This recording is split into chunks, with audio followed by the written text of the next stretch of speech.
સુરતના ઉધના વિસ્તારમાં પીએમ આવાસમાં મકાન અપાવવાની વાતો કરી લાખો રૂપિયા પડાવી લેનાર ઠગને ઉધના પોલીસે ઝડપી પાડ્યા છે.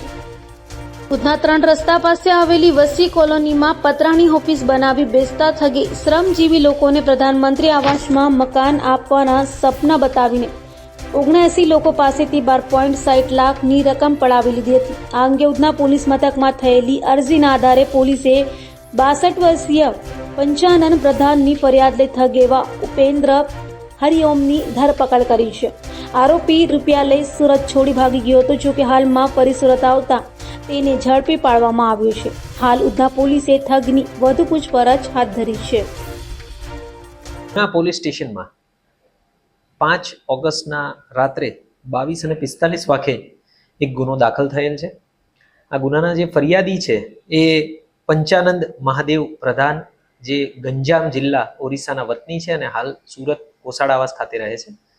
એમણે આ ગુનાના જે આરોપી છે ઉપેન્દ્ર ઉર્ફે હરિઓમ જુરિયા બિસોઈ, જે પણ ગંજામ ઓરિસ્સાના જ વતની છે અને હાલ પાંડેસરા ખાતે રહે છે, તેમના વિરુદ્ધ આ ફરિયાદ આપેલી છે. બનાવ જે છે એ જાન્યુઆરી 13 થી જાન્યુઆરી 2015ની વચ્ચે બનેલો છે, જેથી આઈપીસી 420 અને 120B હેઠળ આ ગુનો દાખલ કરવામાં આવેલો છે.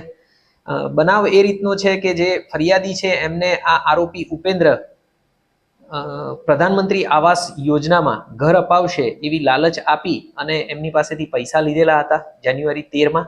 અને બાદમાં એમને એવું પણ જણાવેલું કે તમારા જો કોઈ રિલેટિવ્સને આ રીતે પ્રધાનમંત્રી આવાસ યોજનામાં ઘરની જરૂર હોય તો હું એમને ઘર અપાવીશ. આ રીતે 2 વર્ષની અંદર એમણે કુલ 12,60,000 રૂપિયા ફરિયાદી મારફતે એમના અને એમના રિલેટિવના 12,60,000 રૂપિયા મેળવેલા હતા.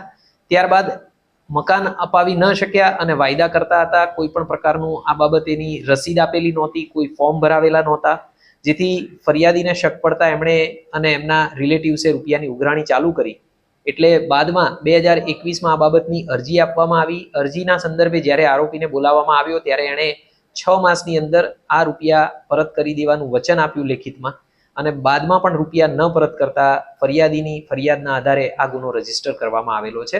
હાલે આ જે ઉપેન્દ્ર ઉર્ફે હરિઓમ જુરિયા બેસોઈ જે આરોપી છે એને ગઈકાલે તારીખ 6 ઓગસ્ટના સાંજે અરેસ્ટ કરી લેવામાં આવેલો છે અને હાલમાં એની પૂછપરછ ચાલુમાં છે.